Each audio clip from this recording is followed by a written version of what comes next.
Hello dear students, again Vinay is here to welcome you in the class of Physical Education and Sports Science। जैसा कि आप सब लोगों को मालूम है कि कल जो है वो फिजिकल एजुकेशन का पीएचडी का एंट्रेंस एग्जामिनेशन था अलीगढ़ मुस्लिम यूनिवर्सिटी में, जो दो हिस्सों में डिवाइडेड था। पहला पेपर था जनरल पेपर, जिसमें कि आपके जनरल पेपर के क्वेश्चंस आए थे जैसे कि हू बहू आपके यूजीसी नेट के पेपर में आते हैं। ठीक है। दूसरा पेपर आपका स्पेसिफिक पेपर था पर्टिकुलर सब्जेक्ट के लिए। ठीक है, मैं फिजिकल एजुकेशन की बात कर रहा हूँ। तो इसमें फिजिकल एजुकेशन में भी 40 क्वेश्चन ही थे सेकंड पेपर में, जो सारे के सारे ऑब्जेक्टिव थे। कल ये पेपर मेरे पास थोड़ा लेट आया था तो मैंने लेट सॉल्व किया और आज हम इसका सॉल्यूशन देखने वाले हैं। ठीक है, फिजिकल एजुकेशन जो पर्टिकुलर सब्जेक्ट है उसका सॉल्यूशन आज हम लोग देखेंगे। ठीक है, चलिए फिर शुरू करते हैं। चलिए बढ़िया।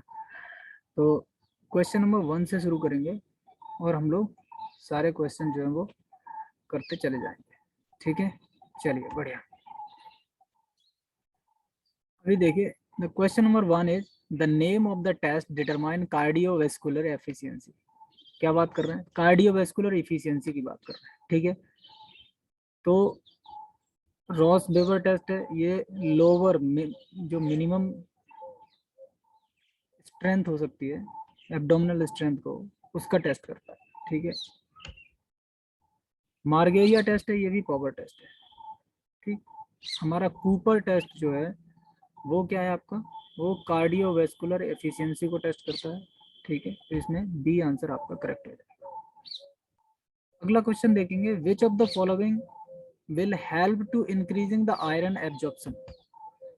देखिए, आयरन एब्जॉर्प्शन की बात हो रही है। आयरन एब्जॉर्प्शन की आप बात करेंगे तो एक चीज और आपको याद रहेगी कि एनीमिया टाइप की जो भी एक बीमारी होती है, और एनीमिया में क्या होता है, आयरन की कमी हो जाती है। मतलब आयरन की कमी की ही वजह से किसी को भी एनीमिया होता है।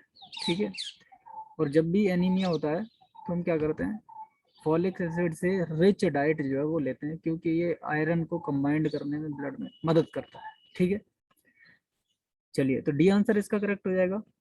विच of the following is the measure of variability. Variability का मीजर इसमें से कौन सा है? तो अभी देखिए, वेरिएबिलिटी के कहीं भी आप वेरिएबिलिटी को जब पढ़ेंगे तो तीनों चीजें आपको पढ़ने को मिलेंगी। ये वेरियांस भी पढ़ने को आपको मिलेगा, रेंज आपको पढ़ने की मिल जाएगी, और इंटर क्वार्टाइल रेंज भी आपको पढ़ने को मिलेगी। तो इसमें से फ्रीक्वेंसी क्या है, फ्रीक्वेंसी नहीं होती है। ठीक है, तो ये क्या राइट आंसर क्या हो जाएगा इसका, एग्जैक्ट आंसर इसका हो जाएगा डी। ठीक है, फ्रीक्वेंसी इसका आंसर हो जाएगा, जो मीजर ऑफ वेरिएबिलिटी नहीं है। Which of the following is considered to be a ball and socket joint?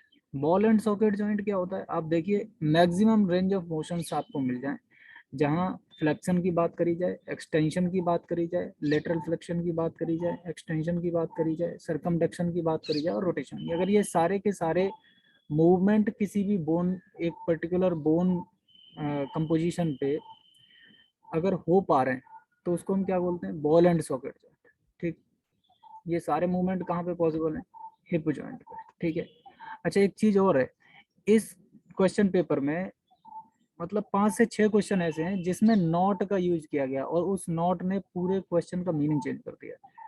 तो आई होप दैट उनको भी हम करेंगे तो आपको समझ में आएगी ये बात। ठीक है, द ट्रू कोलेस्ट्रॉल।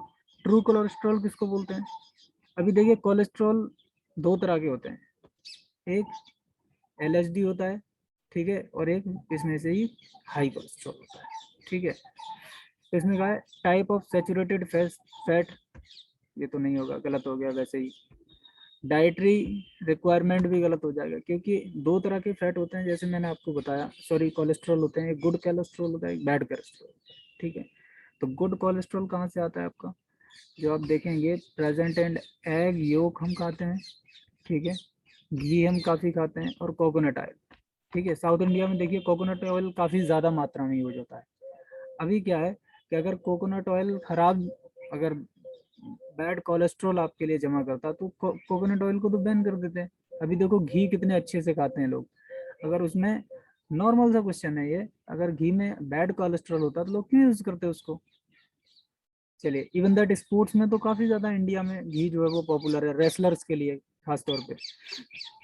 अब करेंगे question number 6, the maximum variation.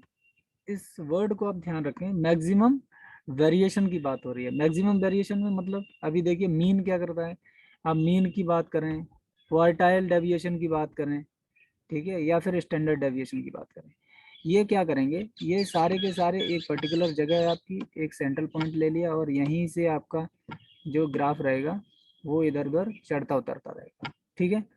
लेकिन रेंज, रेंज क्या करती है आपकी, रेंज मैक्सिमम और मिनिमम, ये क्या आपका मैक्स और मिनिमम। तो मैक्सिमम वेरिएशन कौन बता सकता है डेटा सेट, रेंज बता सकती है, सी इसका करेक्ट आंसर, ठीक है। A muscle generate most of its force directly back into the joint, producing high type of force.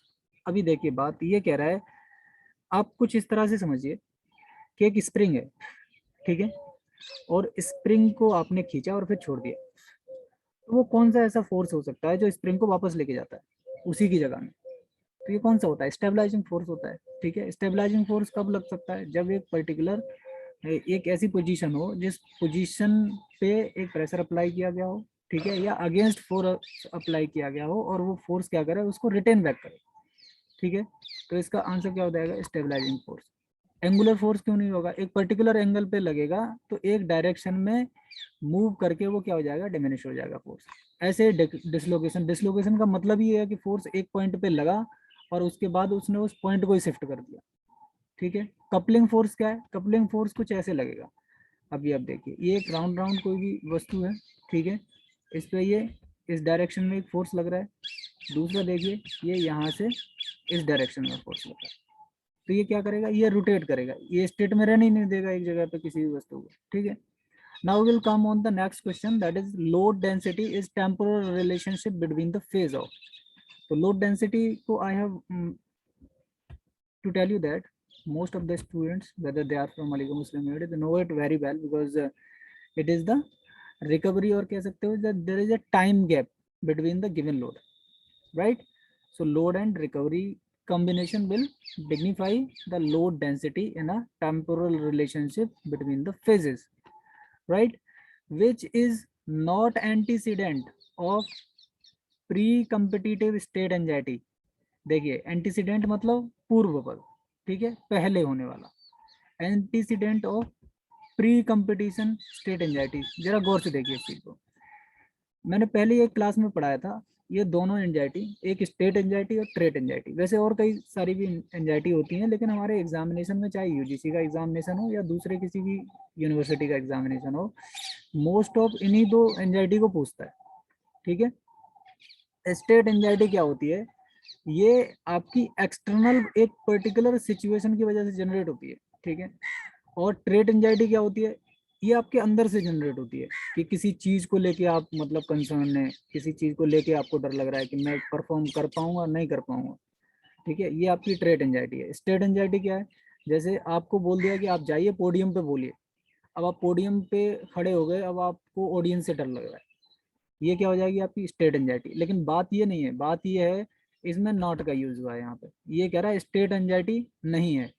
अभी देखिए फियर ऑफ कोवार्ड, ये तो हो ही नहीं सकता, ये साफ इसको खत्म कर दीजिए आंसर, क्यों, देखिए antecedent of pre competitive, pre competition का मतलब जब कंपटीशन हुआ ही नहीं है तो सो भीड़ कैसी, जब वहाँ पे आपकी ऑडियंस होगी नहीं तो फिर स्टेट एंजाइटी के नहीं होने का कोई मतलब ही नहीं है, ठीक है। दूसरी सिचुएशन एम्बिग्यूटी, ठीक है, अभी तो पर्टिकुलर सिचुएशन जनरेट नहीं हुई। फिर वो कह रहा है disruption of well run routine, ठीक है, अभी रूटीन खत्म हो चुका क्योंकि हम प्री कंपटीशन में आ गए, जो कुछ करना था कर लिया, अब हमारे पास कोई डिसरप्शन नहीं है उसका, राइट। तो इसका सही आंसर क्या हो जाएगा, फियर ऑफ परफॉर्मेंस फेलियर। अब ये आपके अंदर का ही डर जो है वो बोल सकता है कि भाई मैं कर पाऊंगा या नहीं कर पाऊंगा, जो भी इंटरनल होम्योस्टेसिस ऑफ साइकोलॉजी है आपके अंदर वो वर्क करेगी, और आंसर आपका 9 का हो जाएगा ए, ठीक है।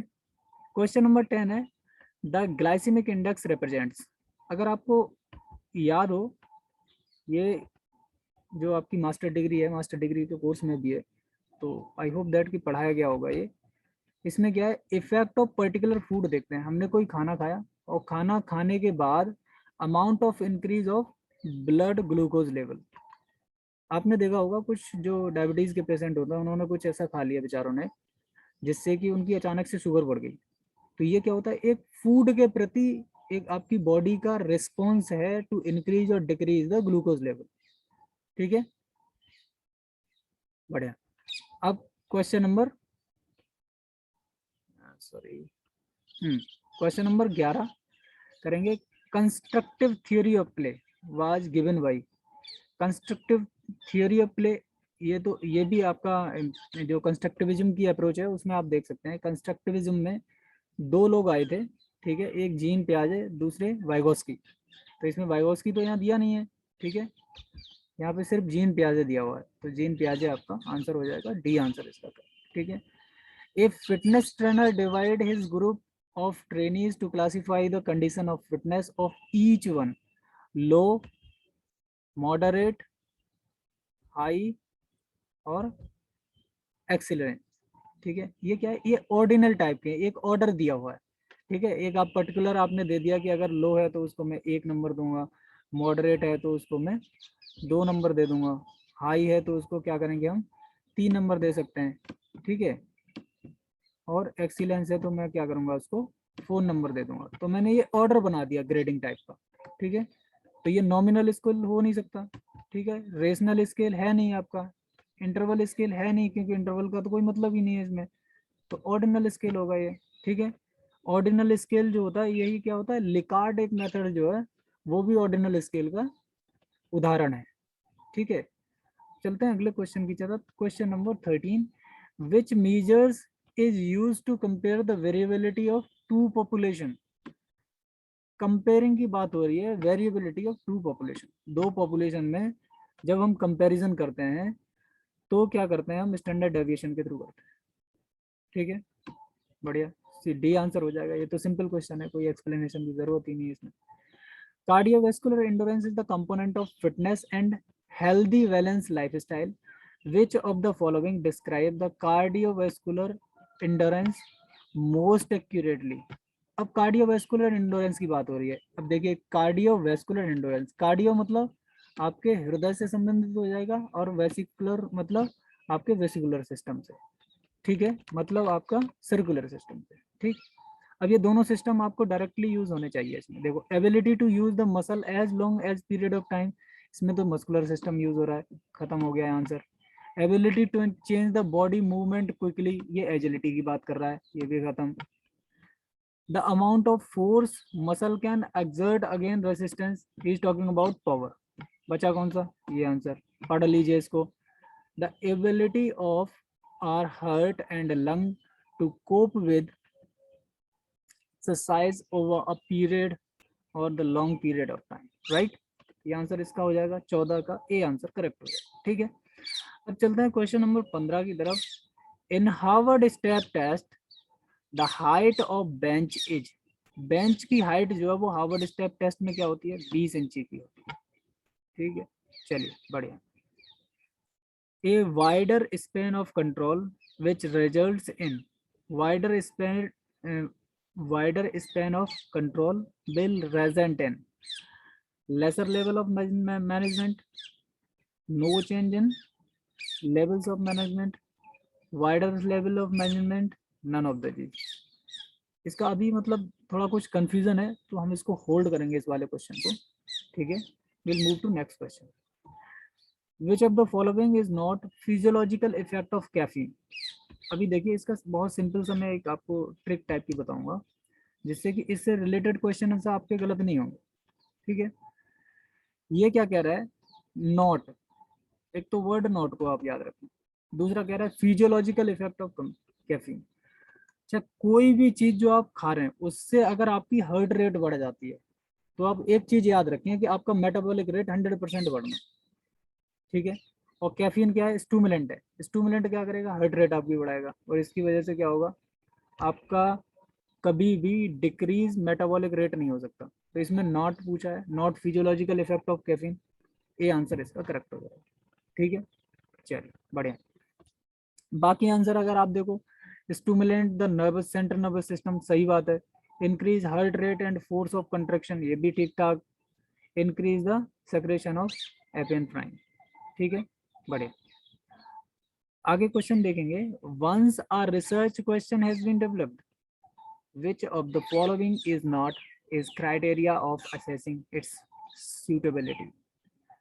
जब आपने रिसर्च क्वेश्चन डिजाइन कर लिया है, and it should B feasible, नहीं फिजिबिलिटी तो फिर नहीं होती जब रिसर्च क्वेश्चन डिजाइन हो गया, इसका मतलब आपकी रिसर्च शुरू होगी, अब उसमें आपको तब्दीली नहीं करनी है। It should be ethical. ये देखिए, criteria is not feasible, not का यूज हो रहा है। मैंने बोला है ना आपको कि 6 से 7 क्वेश्चन ऐसे हैं जिनमें नॉट का यूज हो रहा है, और वो नॉट क्या कर रहा है, सिग्निफिकेंट चेंज कर रहा है पूरे मीनिंग में क्वेश्चन के में, ठीक है। तो ये हो जाएगा। दूसरा, it should be tailored according to the budgetary regulation of research. मैंने पहले भी इसको पिछले क्वेश्चन पेपर में भी, जो इसका फर्स्ट पार्ट था उसमें भी आया था, क्योंकि बजटरी एलोकेशन वगैरह ये सारी चीजें मद्देनजर रखते हुए ही हम लोग हाइपोथेसिस या रिसर्च क्वेश्चन डिजाइन करते हैं, ठीक है। ये नहीं है कि हमारे पास बजट ही नहीं है और हमने रिसर्च क्वेश्चन ऐसा डिजाइन कर लिया जो कि हमारे इकोनॉमी से बाहर हो जा रहा है, ठीक। और इसी की वजह से गवर्नमेंट क्या करती है, आपको ग्रांट पे करती है, जिससे कि आपको बजटरी काइंड ऑफ प्रॉब्लम्स हैं उनको फेस नहीं करना पड़े, ठीक है। तो इसका क्या हो जाएगा, डी आंसर करेक्ट हो जाएगा। There should be something new in the proposed research, ठीक है। चलिए बढ़िया। Which law of motion is the best demonstrated when the person in wheelchair gain speed upon pushing the rim। तो इसमें क्या हो जाएगा, law of action and reaction. क्या होगा, इसको आप सपोज करिए ये आपकी व्हील चेयर थी, व्हील चेयर की ये रिम है, और आपने हाथ से इसको क्या किया, ये फोर्स लगाया नीचे की तरफ, आपने ये फोर्स लगाया और अर्थ ने इधर की तरफ फोर्स लगाया, जिससे कि आपका व्हील चेयर क्या है, आगे की डायरेक्शन में मूव करने लगी। तो लॉ ऑफ एक्सीलरेशन तो होगा नहीं इसमें, तो law of action and reaction नहीं हो जाएगा क्या आंसर।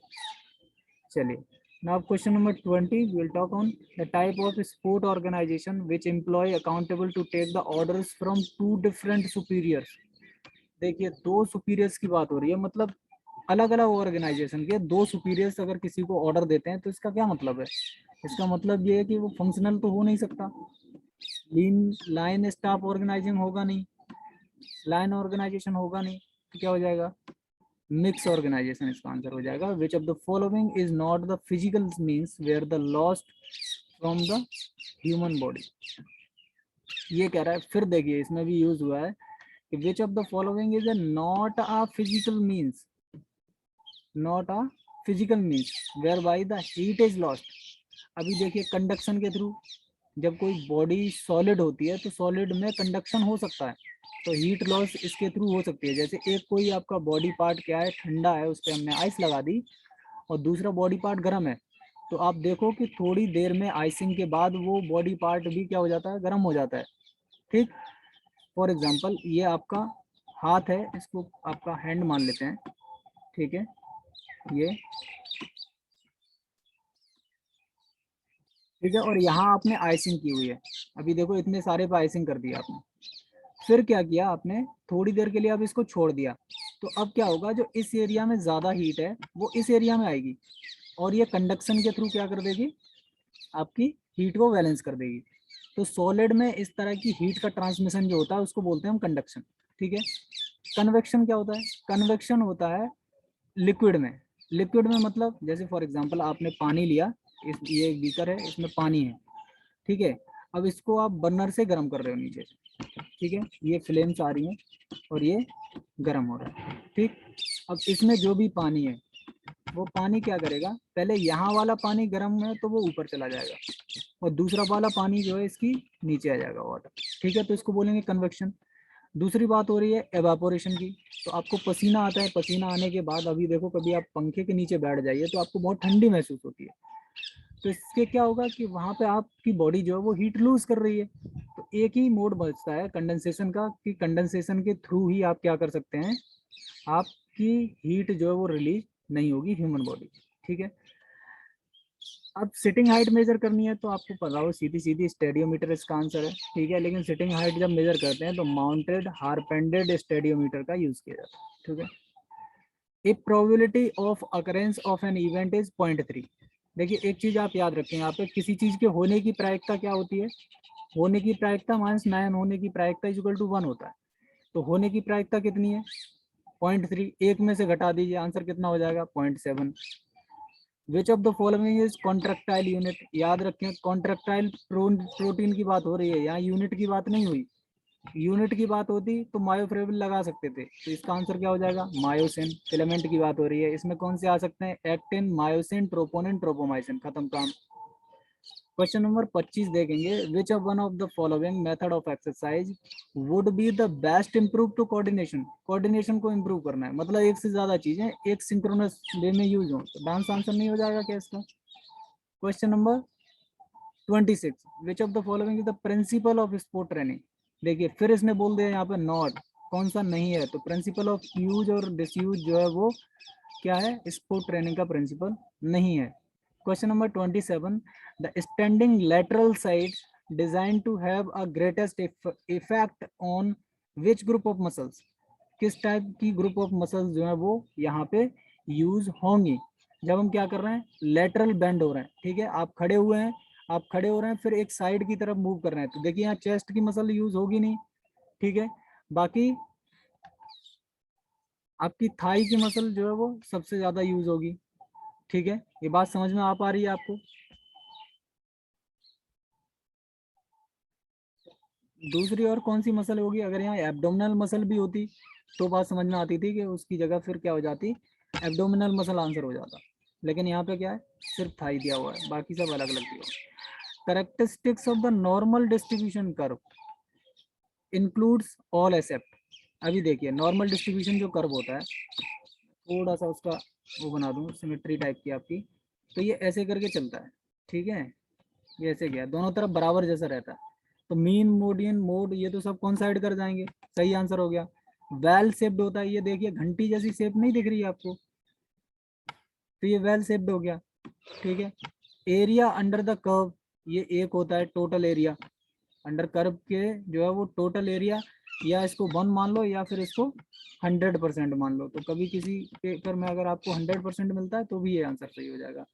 तो ये गलत कौन सा है इसमें, यही सिर्फ गलत है, एक्सेप्ट की बात कर रहा है, देखो यहाँ लास्ट में इसने वर्ड जोड़ा एक्सेप्ट, तो इसकी वजह से कौन सा हो जाएगा आंसर, ये आपका राइट हो जाएगा, बिल्कुल करेक्ट आंसर है डी आपका, ठीक है बढ़िया। Which kind of aggression is often referred to the violence, ठीक है। अब वायलेंस की बात करें, असरेटिव तो एग्रेशन होगा नहीं, खत्म इसको करिए, नन ऑफ द दीज भी नहीं हो सकता। आगे देखें, इंस्ट्रूमेंटल एग्रेशन और हॉस्टाइल एग्रेशन, ये दो टाइप के होते हैं। इंस्ट्रूमेंटल एग्रेशन क्या है कि आप किसी भी प्लेयर के साथ, सपोज दैट फुटबॉल में है आप, फुटबॉल में दूसरे प्लेयर से, अगेंस्ट प्लेयर से आप बॉल छीन रहे हैं और उसको चोट लग गई, आपका इंटेंशन नहीं था उसको चोट मारने का, ठीक है, तो क्या होगा इंस्ट्रूमेंटल एग्रेशन, ठीक है। दूसरी बात यह है कि अगर हॉस्टाइल एग्रेशन क्या होता है कि जबरदस्ती आपने जानबूझ के डेलिबरेटली उसको चोट मारी, ठीक है। जब आपका इंटेंशन डेलिबरेटली चोट मारना हो तब उसको बोलते हैं हॉस्टाइल एग्रेशन, ठीक है बढ़िया। Which of the following is not needed to calculate estimate energy requirement. EER को मेजर करने के लिए, जैसे पहले भी मैं इसको पढ़ा चुका हूँ अपने क्लास में, आप देखें इसको मेजर करने के लिए क्या चाहिए होती है, हमें एज चाहिए होती है, ठीक है, वेट चाहिए होता है और हाइट चाहिए होता है। तो इसमें आंसर क्या हो जाएगा,